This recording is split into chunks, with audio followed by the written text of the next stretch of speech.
bad, very bad. And we think it could happen. Maybe it could happen pretty soon. We want the hostages back. We want the bodies back. And we want to have peace in that region. So we had some very good talks. As you know, I had President Erdogan here of Turkey, and we had a great meeting today. I think we had a meeting that was very conclusive in so many different things that we wanted, things that he wanted, and that was good. We'll be announcing that sometime later, and he'll be making an announcement too. But we had a great meeting with Turkey and their very respected president, and spent time. We had lunch, and we had a lot of good discussions. So those two things, and we have some executive orders today to sign that are very important for the country. And we'll start off with one that's a proclamation. And yes, want to do that, Will? Yes, sir. So today is Gold Star Mothers and Families Day. This is an annual proclamation. This is to commemorate the fallen, those who have died for all of our freedoms and for our country, and for their families who have suffered such grievous losses. But this is a proclamation commemorating Gold Star Mothers and Gold Star families. Yeah, and they're great people. Incredible people, what they've had to go through. Very few people could have gone through this kind of thing. Gold Star. Okay, thank you very much. I'll put it over here, Steve. Next, sir, we have an executive order on TikTok. From the first days of your administration, you've charged a team from your administration, led by Vice President Vance, with ensuring that we can preserve TikTok as a platform for the 170 million Americans who use it, while ensuring that their data is properly protected as required by law. With this executive order, you will be effectively bringing into effect the agreement that will save TikTok and ensure that it can operate safely and securely. So this is interesting because I had a very good talk with President Xi. A lot of respect for him. Hopefully he has a lot of respect for me too. And we talked about TikTok and other things, but we talked about TikTok, and he gave us the go-ahead. You know, it's run by American investors and American companies, great ones, great investors, the biggest. You don't get bigger, I don't imagine. And maybe I'll have JD. JD was very much involved and in charge of it. And maybe I'll have you say a few words about the deal. He would report back, and the points of the deal, I think, are great for our country. So, JD, do you want to give it a little talk, please? Yes, sir. Yeah. So thank you, sir, for your leadership and for your help. We really couldn't have done this without the president actually ushering this deal over the finish line. There was some resistance on the Chinese side, but the fundamental thing that we wanted to accomplish is that we wanted to keep TikTok operating, but we also wanted to make sure that we protected Americans' data privacy as required by law, both because it's the right thing to do, but also because it's a legal requirement of the law that was passed last year by Congress. So we think that we were able to do that. Of course, we're going to keep on working at it, but this deal really does mean that Americans can use TikTok, but actually use it with more confidence than they had in the past, because their data is going to be secure and it's not going to be used as a propaganda weapon against our fellow citizens. We're very excited about it. We appreciate the cooperation of everybody involved, and it's a big day. And I think I can say that especially the young people, they really wanted this to happen. They did not want to have TikTok close. And I got, a little used to TikTok. I used it myself during the campaign, and it was very successful because you know how I did with the young voter. And Charlie helped me a lot too. And he said to me, you should go on TikTok. And it actually had, because we got record votes with the young voter, as you know, for the election. So I was a little bit prejudiced in that way toward TikTok. It was very good and very meaningful. But we have American investors taking it over, running it, highly sophisticated, including Larry Ellison. And Oracle, I guess, is going to play a very big role in terms of security, safety, and everything else. So we have very good controls. And literally, I would get a call from friends of mine who were fathers of young people saying, could you do me a favor? Could you get it approved, please? My son is driving me crazy. So we're getting it done, and they have a big audience, and we have great American investors. And here's your final copy. TikTok. Maybe if you want, we could take a couple of questions on TikTok, and then we're going to get onto something completely different, okay? Yeah. Mr. President, Jeff? Mr. Vice President, you mentioned that China was resistant. Can you describe where China is now? Are they fully on board with this? They're or on is board, there anything more? yeah. I spoke with President Xi. We had a good talk. I told him what we were doing, and he said, go ahead with it. On the algorithm, it's still being leased coming from China. Are you satisfied that there's no security concerns? For the Yeah, I US that it am. would I really push- am. It would push disruptive The biggest content? reason is that it's owned by Americans, and very sophisticated Americans, and people that love the country, and very smart Americans too. So they don't want anything like that to happen. Yes, please. Thank you. Is there any operational relationship with Chinese entities or staff to execute the deal With who? with the Chinese? I don't think so. Not that I know. No, we're going to be. This is going to be American operated, all the way, and great respect for President Xi, and I very much appreciate that he approved the deal, because to get it done properly, we really needed the support of China and the approval of China. Yes, ma'am. Mr. President, now that Americans will have operational control, do you want to see the algorithm suggest more MAGA-related content prioritized? I always like MAGA related. If I could, I'd make it 100% MAGA related. It's actually a good question, but I would, yeah, if I could make it 100% MAGA, I would, but it's not going to work out that way, unfortunately. No, everyone's going to be treated fairly. Every group, every philosophy, every policy will be treated very fairly. Thank you. Mr. President, do you know the valuation? You know the American company is going to be valued in the billions? Well, they valued it very highly. They're paying a big number. Do you want to talk, Scott? Do you want to say something about value? Well, I'll let the Vice Okay, President, good. and then JD? I can follow And up. you'll say Sure, something. sure. Well, first of all, I would say all credit goes to the Secretary of the Treasury. Couldn't have got it done without Scott. Also couldn't have got it done without Sean Cooksey on my team, so thanks to them. The company will be valued around $14 billion. We actually think this is a good deal for investors, but ultimately the investors are going to make the determination about what they want to invest in and what they think is a proper value. The most important thing is that it does protect Americans' data security. It ensures TikTok is still accessible. And on this question of the algorithm, which we've heard this a lot, what this deal ensures is that the American entity and the American investors will actually control the algorithm. We don't want this used as a propaganda tool by any foreign government. We want to make sure that our people and our investors actually make these decisions based on what's good for their business as opposed to what's good for another government's propaganda arm. So that's what we've done with this deal. I think it's very good for the American people. And as the President said, young people love this. We actually want everybody to access this, whether they're MAGA or not. We just want it to be fair. We want it to be fair to everybody, and we think that's what's going to happen with this new arrangement. Will the U.S. government... And just to follow up on the Vice President, there were two pieces to the transaction. The Vice President's office has worked since the spring for the commercial transaction between the investor groups, and then Treasury and a group including the Vice President's office were in Madrid 2 weeks ago to negotiate with the Chinese, and it was a result of President Trump's close relationship with Party Chair Xi that we were able to get this across the line. We created a framework for Party Chair Xi to agree, and then on the leaders' call, the Xi and President Trump discussed the final arrangement. So it was 1-2. And that was the final piece. Will the U.S. government get any kind of annual payment as a result of this deal? Taxes. It's going to make money, and we're going to get a lot of money in taxes. And you know, China wanted to see this go. This is a great legacy for China, too. I thought President Xi was great in terms of his approval.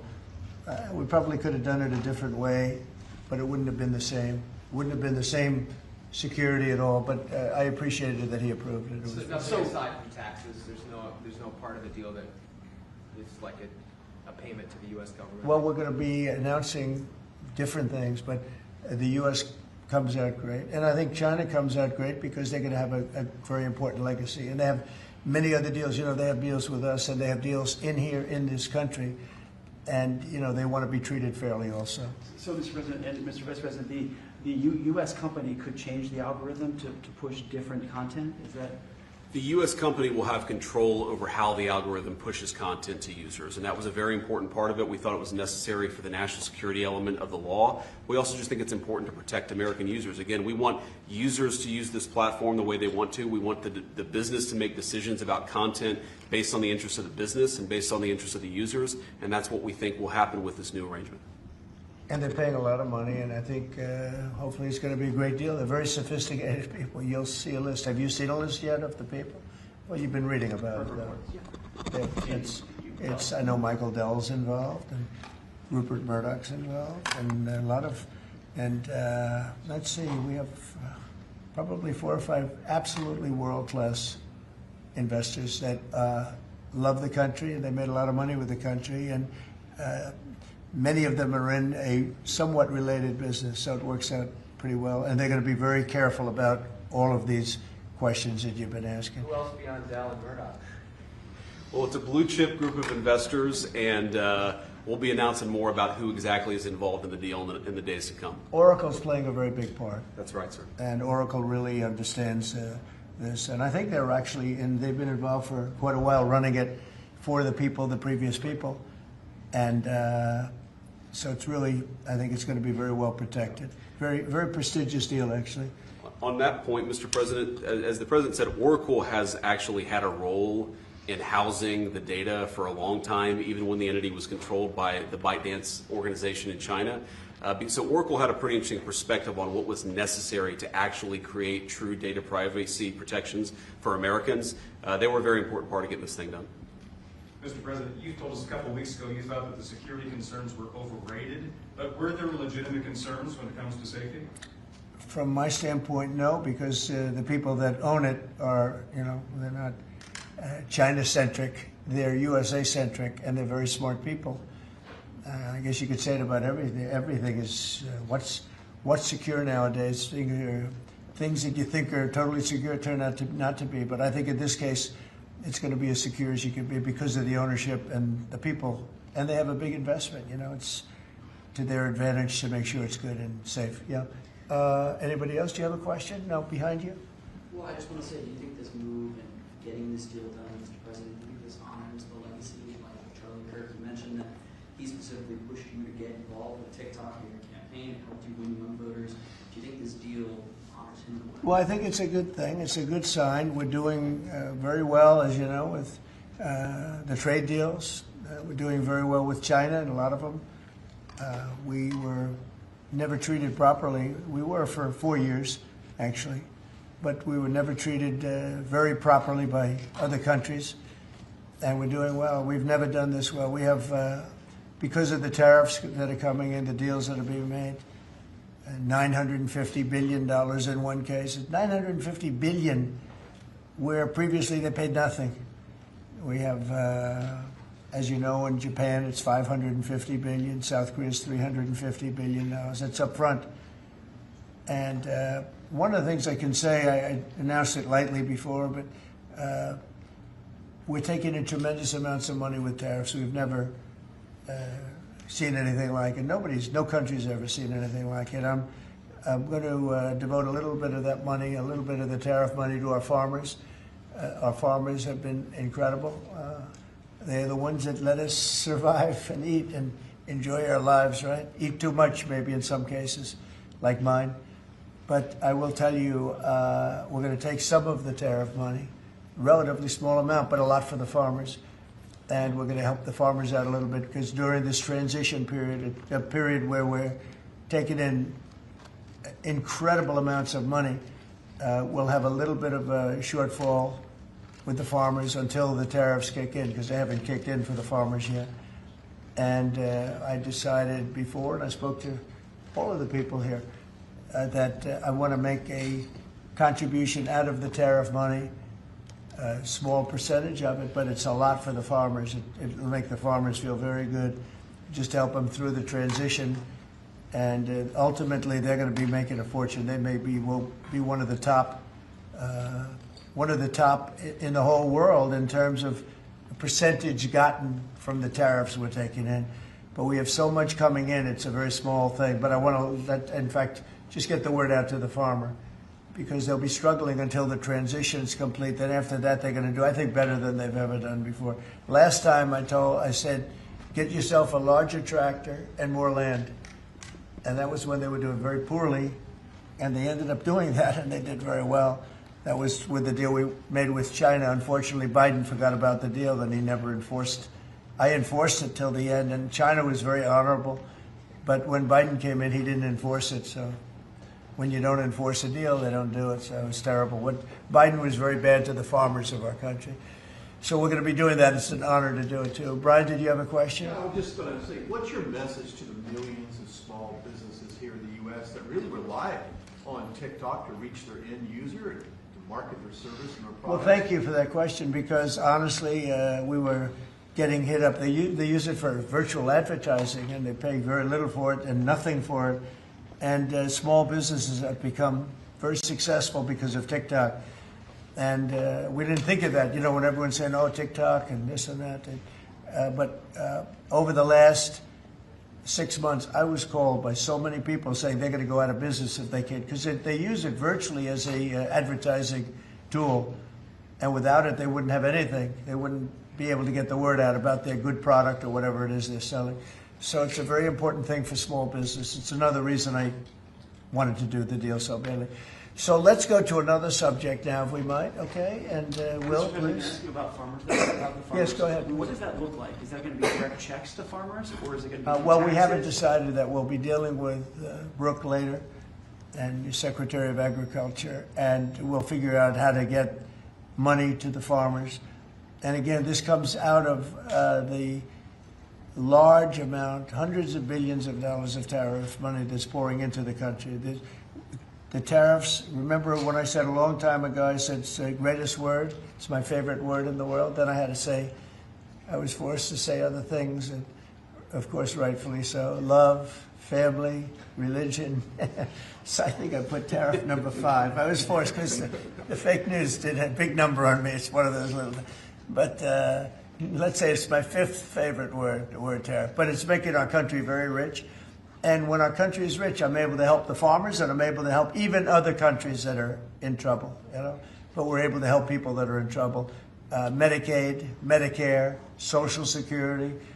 It's all a benefit of this tremendous amount. And I heard numbers coming in today, Scott, where the numbers were very high, right?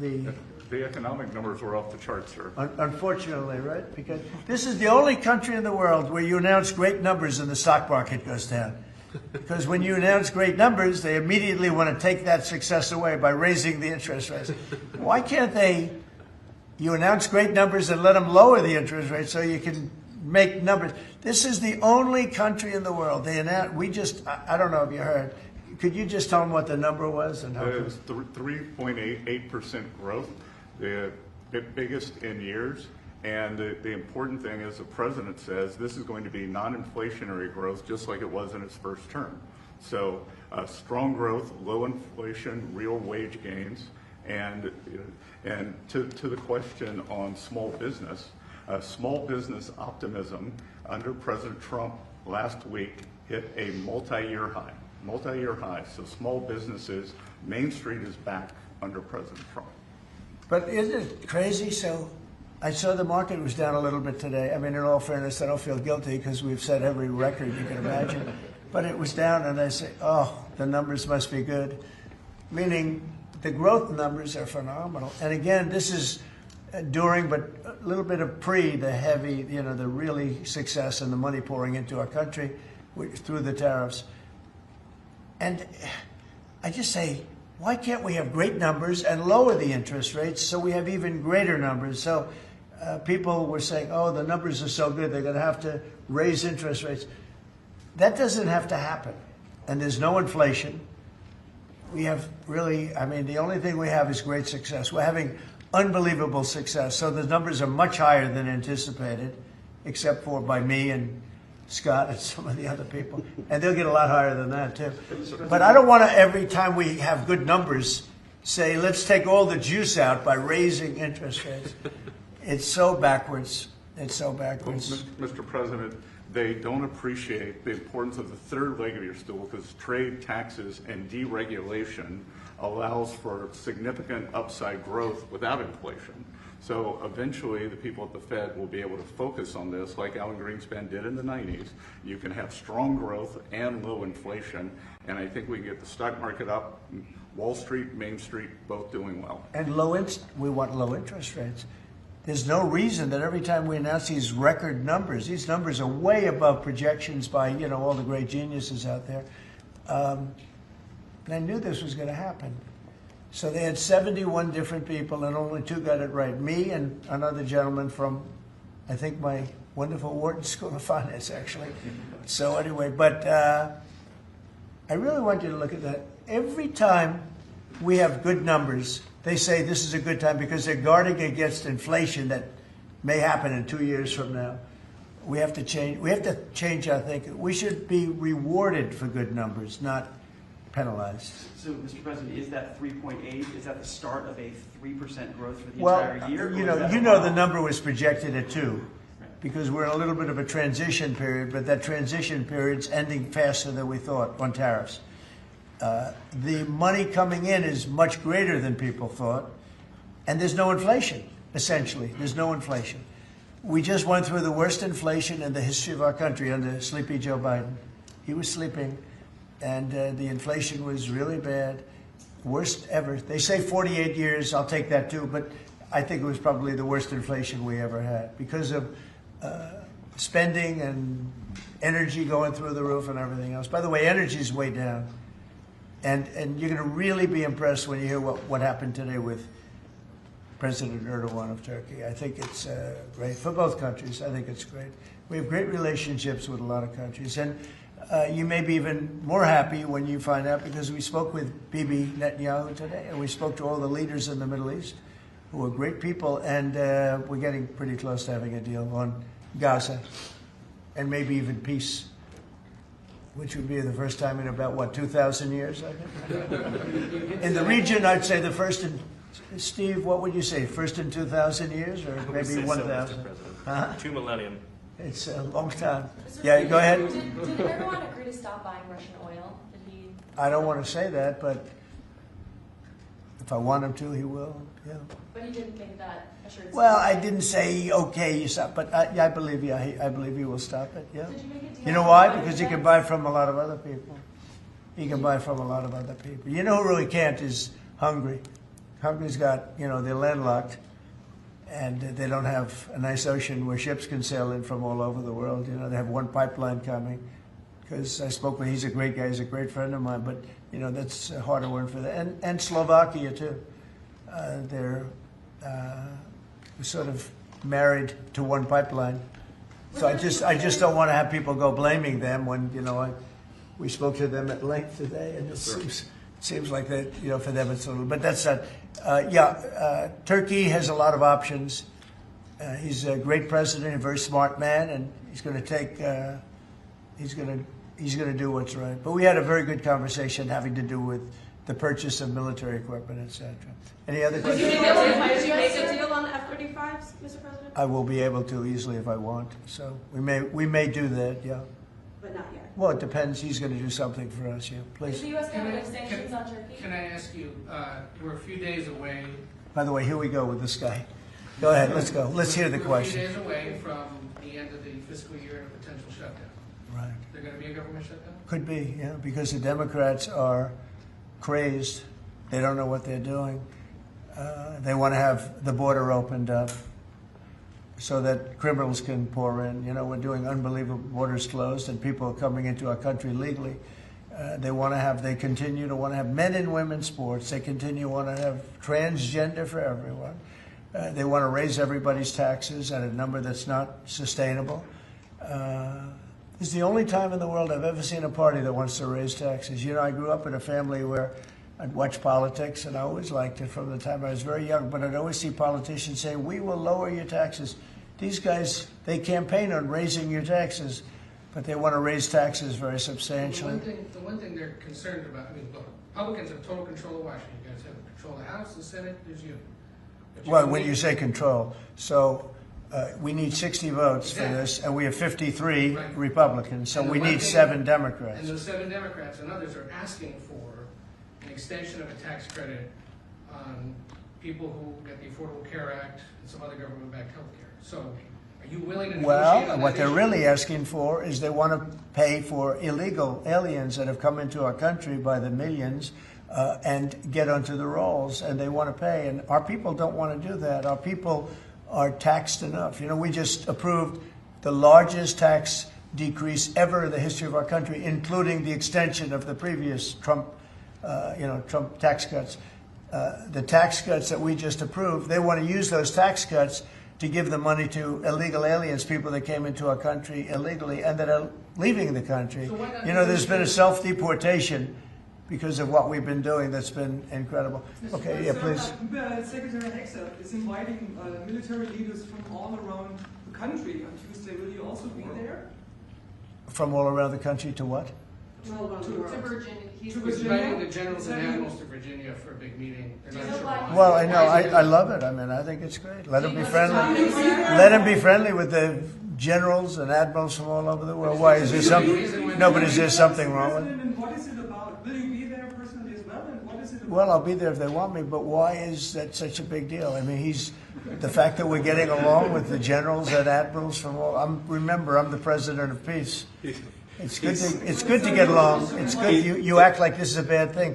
Isn't it nice that people are coming from all over the world to be with us? It's not particularly unusual that generals who report to the Secretary of War and then to the President of the United States are coming to speak with the Secretary of War.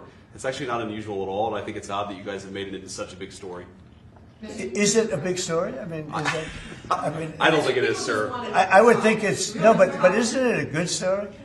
I mean, you know, we're respected from all over the world as a military force. You know, I rebuilt the military during my first term, even though we gave a chunk of it away to Afghanistan. But we're talking Afghanistan too, by the way, about Bagram and about that. But that's a very small amount compared to what we rebuilt it by. But I rebuilt the military, and we're very respected. We have the strongest military anywhere in the world without question. We have the greatest equipment in the world. We're selling the equipment to other countries. And a lot of generals want to be here and they want to look at they're also going to be touring equipment sites. They're going to be talking about the newest weapons, et cetera, et cetera. But I think it's great when generals and top people want to come to the United States to be with our now called Secretary of War. Does everybody like the name? I do. You said something Yeah, really please. interesting this week about Ukraine, that you thought Ukraine could get back all the territory that Russia had taken. Yeah, they have a shot at it because Russia. What prompted you to change your thoughts on Well, that? because I've been watching the way what Russia's been doing. I'm very dissatisfied with what Russia's doing and what President Putin is doing. I haven't liked it at all. He's killing people for no reason whatsoever. And they are doing very poorly, considering they have put it all out on the line. Their economy is going to hell. They're bombing the hell out of everything, and they're picking up very little territory, if any. In fact, they're losing some territory. So I think it's been very bad for the reputation of Russia. This war should have been over. If this were our war, we would have had it over in 1 week. And they're getting into fourth year, Jeff. They're getting into the fourth year now. 4 year of fighting, and you see what they've taken. In the last month, they've taken very little, and you've been reporting on all the bombing, all the drones all over the place. 900 drones coming into certain areas like Kiev in one night. And with all of that work, they've taken over very little. So now I'm very disappointed in President Putin. I thought I solved 7 wars. In fact, we have a great leader coming. We have the Prime Minister of Pakistan coming and the Field Marshal. Pakistan Field Marshal is a very great guy, and so is the Prime Minister, both. And they're coming, and they may be in this room right now. I don't know, because we're late. And I said maybe they'd like to join they actually may be somewhere in the beautiful Oval Office. Yeah, please, behind you. Quickly on Gaza, did you promise leaders this week that you would not allow Israel to annex the West Bank? And is that something that you I will not allow Israel to annex the West Bank. No, I will not allow it. It's not going to happen. Did you speak with Netanyahu about this directly? Yeah, but I'm not going to allow it. Whether I spoke to him or not, I did. But I'm not allowing Israel to annex the West Bank. There's been enough. It's time to stop now, okay? Yes, please. Jasmine Crockett recently Jasmine Crockett. Remember what I said? Is she a relation to the late great Davy Crockett? I don't think so. Jasmine Crockett, let me tell you, before you even ask, she's a very low IQ person. I mean, if we ever had to pass an aptitude test, that's the one should take one because she shouldn't even be in the crowd. So I have no idea what you're going to, but I don't think we should waste our time. This is a low IQ person who I can't even believe is a congressperson. Between her and Ilman Omar and the group. You know, I met the head of Somalia. Did you know that? And I suggested that maybe he'd like to take her back, and he didn't want her. He said, "I don't want her." Okay, what else? Go ahead. Let's hear what Crockett said. Go ahead. She compared ICE raids to slave patrol. I want to ask you. To slave? To slave patrol. I want to ask you if you think that there should be consequences for members of Congress who make these types of comparisons or use this type of language. Well, I think she's gone over the line, and I think a lot of the people. Look, the Democrats have become radical left lunatics.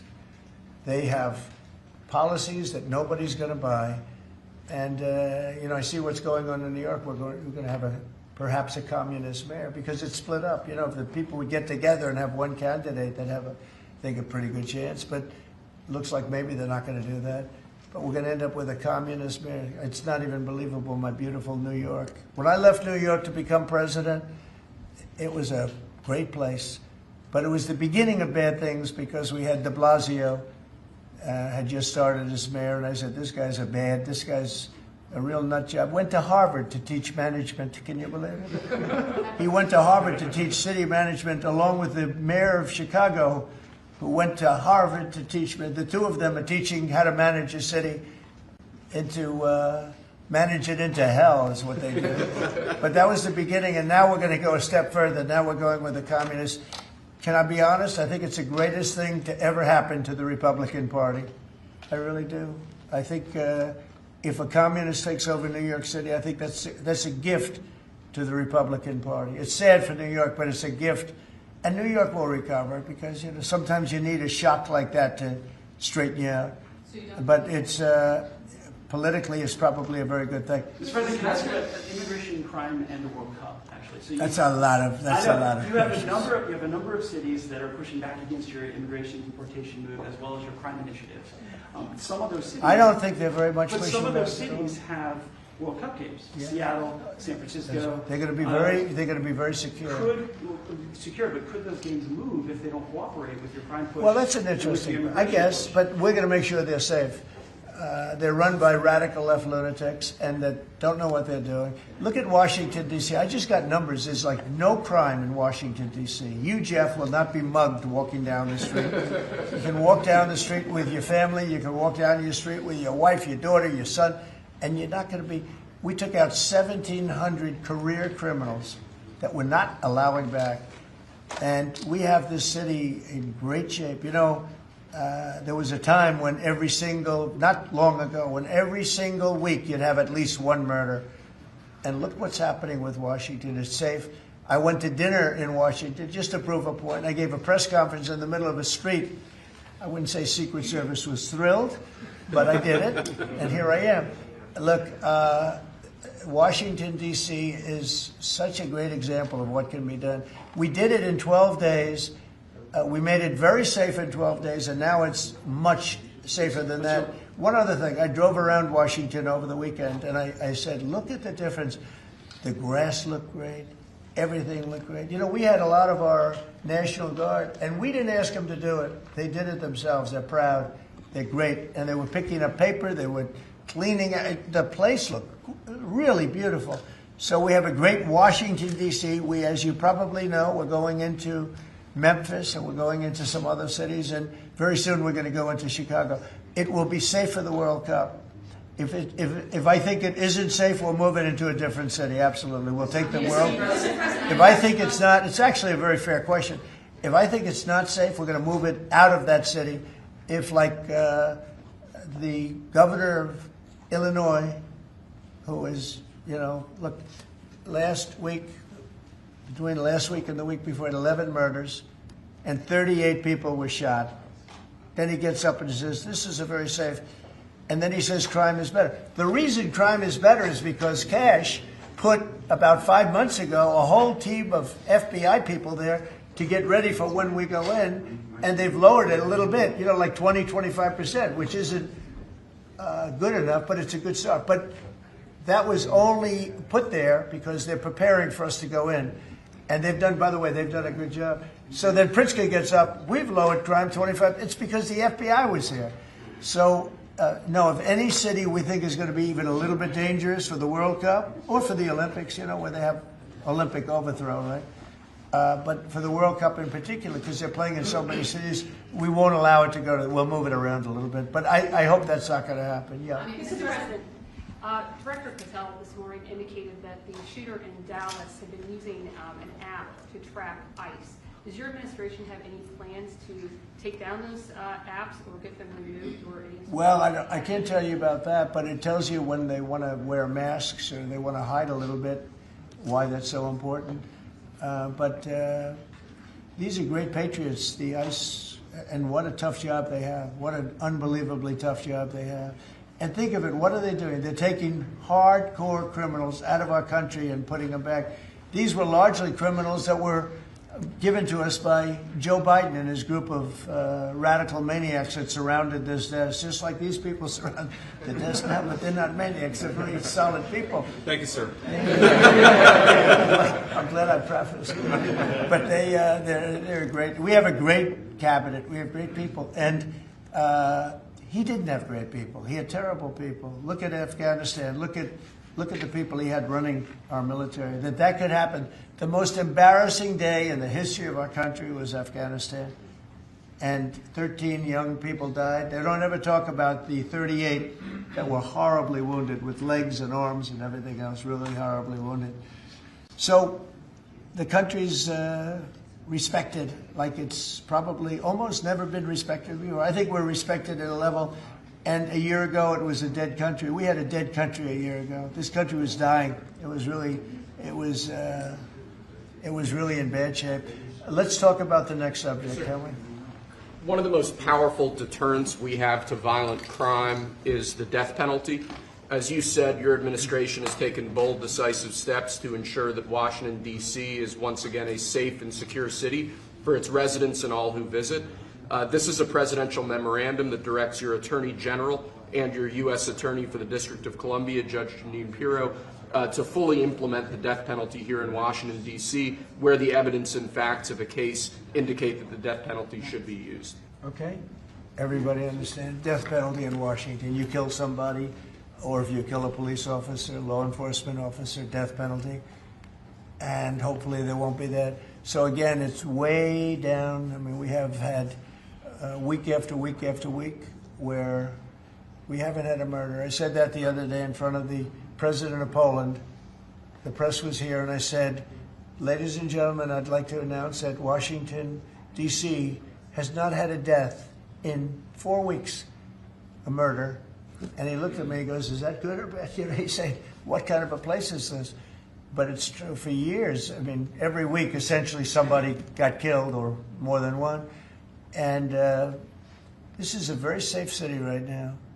We don't play games. And, it's interesting. We took these careers out, career criminals. They call them careers. They left the word criminal out. But we took the careers out of here.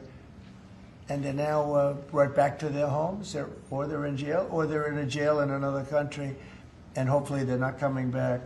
And we have to maintain it. You can't just leave, and we have to maintain it. We've gotten along fairly well with the mayor. She's getting a party that hates that the city's becoming safe. I mean, they're actually criticizing her because the city's becoming safe.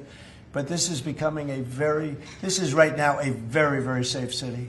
This went from the most unsafe city in the country to the safest city in the country. There's no city any safer. That's a pretty big achievement. And we really did it in 12 days. But if you add an extra week to it, that'd be nice. And, I mean, you can go out to dinner. Restaurants are booming. The restaurants were dead. They were dead. Even if you got to the restaurant, then somebody would come in and hold you up. They'd hold up the whole restaurant. They go to Uber. Young ladies in the White House, they'd call Uber for protection. They'd run to the car because they were petrified to be from the entrance of their building to the car. Now they feel safe. They're in the car, and then the car gets hijacked while they're in the back of the car. This is what we were living in. We were living in hell. People that work in the White House, every time they see me, young women in particular, say, thank you, sir. And I don't even ask them about what. I know exactly. I made their lives. Now they're living in a beautiful, glamorous place called Washington, D.C. with no crime, and that's the way it should be. Okay? This is the death penalty for somebody that kills people in Washington, D.C. I think it's capital. It's a very interesting capital punishment, capital city. Right? It's capital. But this is our capital city. We can't allow that to happen. People come in from Iowa to look at the Lincoln Memorial and they end up getting killed. It doesn't happen anymore. It's not going to happen. And if it does happen, it's the death penalty for the person that did it. And this goes into effect. Yes, sir. Right? Pam, is that right? Yes, Could sir. you speak a little bit about that? Yes, sir. Not only are we seeking it in Washington, D.C., but all over the country again. And as you saw very recently, we are now moving the inmates who were on death row, who Joe Biden or the auto pen commuted their sentences off of death row. We're moving them to supermax facilities where they will be treated like they're on death row for the rest of their lives, President Trump. Okay, that's a big statement. Thank you very much. Okay.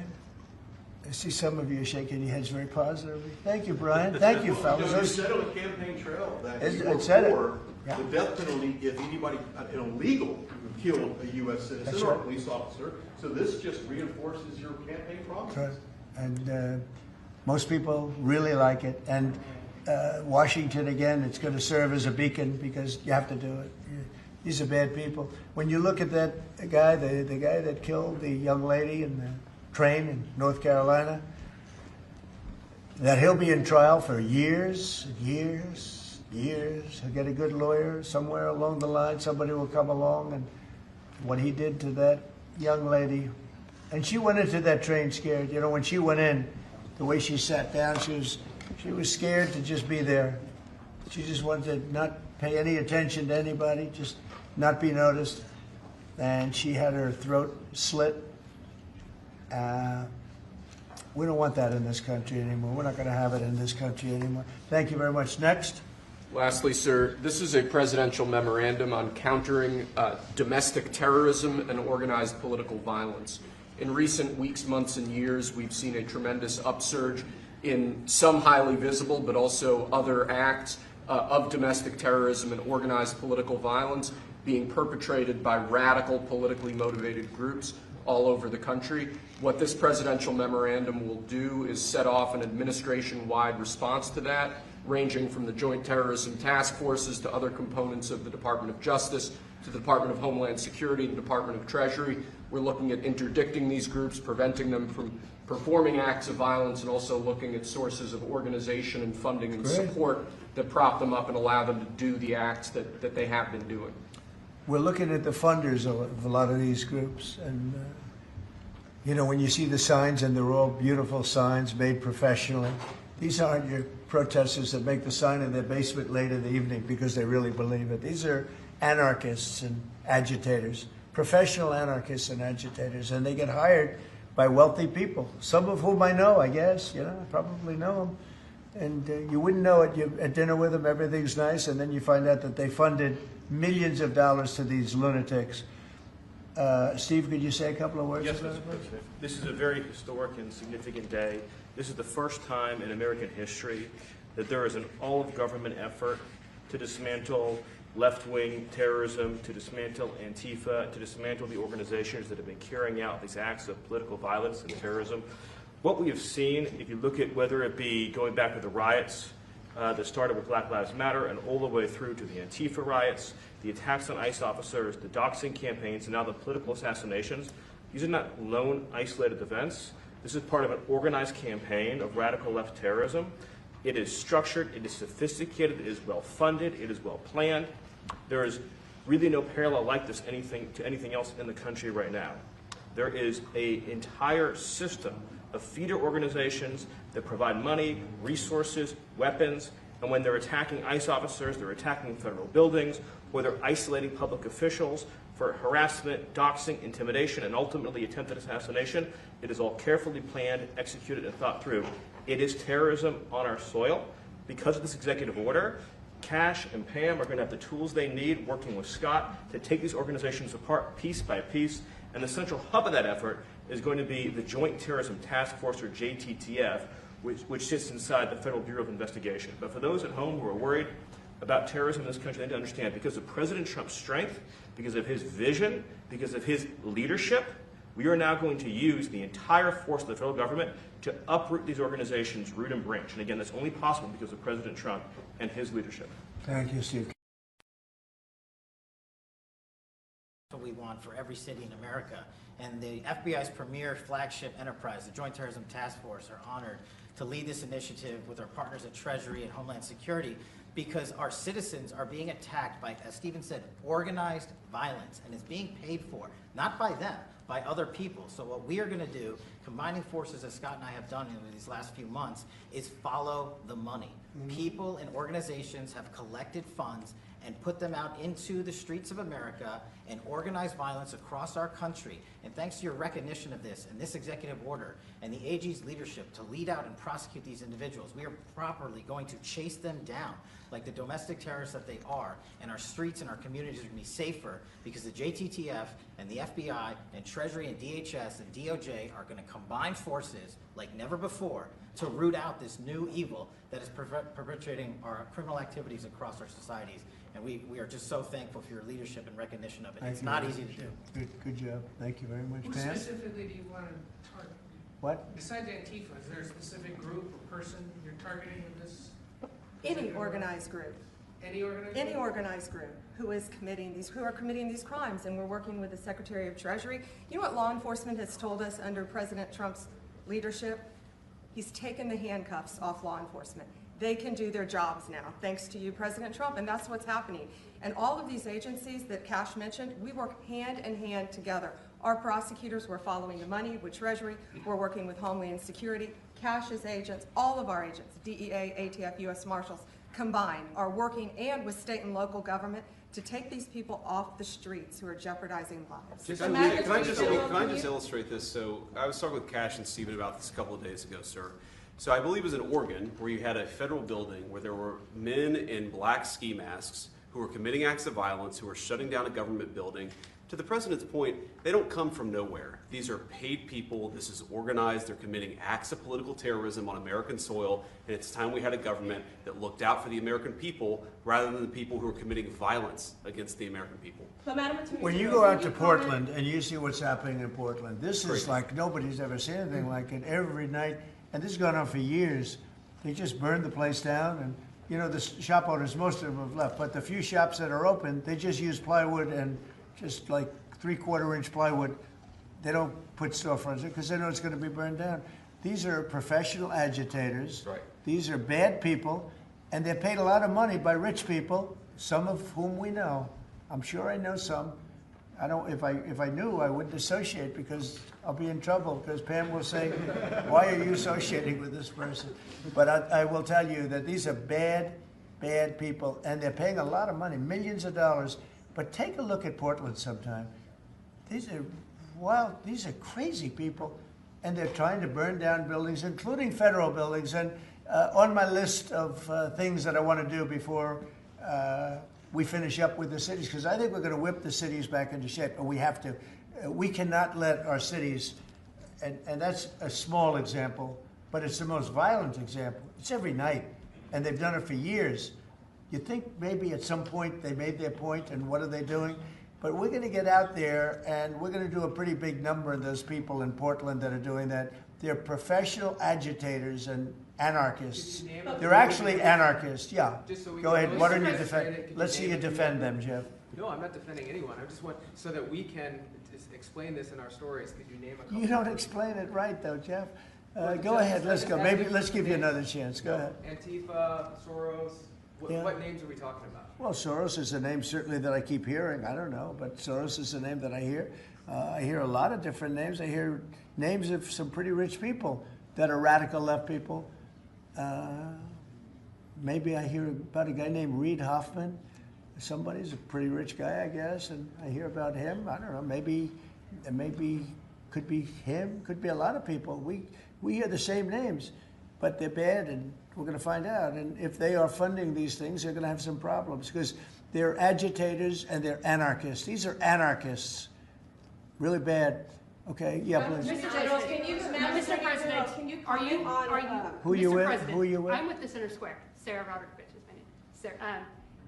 There's also, as you know, Antifa is not just a domestic terror or now a domestic terror organization. It's also international. I know the Netherlands is looking at also designating them a terror organization. Right. Have you been working with your intel community and your DNI to possibly expand that to making them designating them an international terror organization? We have been. Yep, it's an international. In many cases, it is international. Mr. President, on Antifa, if someone takes to the streets of America and says they're Antifa, what happens to them? What will happen to them? Well, I'd say the maximum under the law, and we'll see.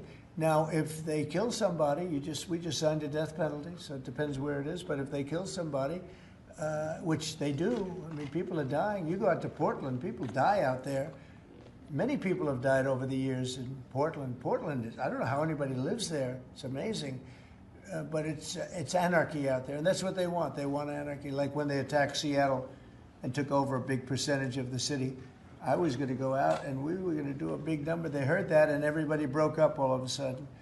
But, you know, you have governors that have to run that, and a lot of them don't do that. I don't like to go in. I'd rather have Pritzker's support when we go into Chicago. But if we don't have it, that's okay, too, because we're paramount, and we will do what we have to do. We're going to make Chicago safe. We're going to make we're going to make as many as we can, and usually that involves a surge. But what we did with, in the case of Chicago, by having the FBI go out there 5 or 6 months ago, we brought it down a little bit. You know, a little bit is 25%, so it's not so little. But it is when you're talking about the kind of crime and killings and murders that you hear in Chicago. But we're going to get it. Chicago's a great city. As the Union Pacific said, the head of the Union Pacific, who's a great guy, started off as a low-rung guy. He said he started in a caboose. And now he's the chairman of the Union Pacific. But he's a great guy. But he said, sir, don't lose Chicago. The way he said it, I said, boy, it really hit me. You know, here's a man that knows all the cities. The Union Pacific, I guess, is our largest railroad. And he knows all the cities. He's been doing it for 45 years. And he said, sir, don't lose Chicago. And the way he said that meant a lot to me. And we're going to go into Chicago very soon. We're going to take care of Memphis. We're going to take care of Memphis. You can't walk a block without getting shot. We're going to take care of that one, and just like we did Washington D.C., and we're going to do Chicago very soon. Yeah. Mr. President, we heard there could be an indictment on James Comey. Do you know if there is an indictment, or Madam Attorney General? I don't know. I know it's going on because I read the papers just like you do, right? So I don't know. Do you have anything to say about that? We can't comment. Yeah. Madam Attorney General, can you comment on a New York Times? Madam Attorney General, can you comment on a New York Times report saying that Justice Department officials have asked attorneys to target a George Soros-funded group? And is this executive order that you just signed a part of that effort? I'm not going to comment on whether there is or is not a pending investigation, but everything's on the table right now. I don't think anybody has to ask, because if you look at Soros, he's at the top of every. In fact, sometimes they say, could he be involved in this many things? But he's in every story that I read. Stories that I read keep talking about Soros, and so, you know, I guess he'd be a likely candidate. Thank you very much, everybody. Thank you very much. Thank you, guys. Thank you. Guys. Thank you. Thank you. Thanks, guys. Let's go. Let's go. Thank you. Thank you, guys. Let's go. Thank you, Brett. Oh, hello. Thank you, guys. Thank you. Yes.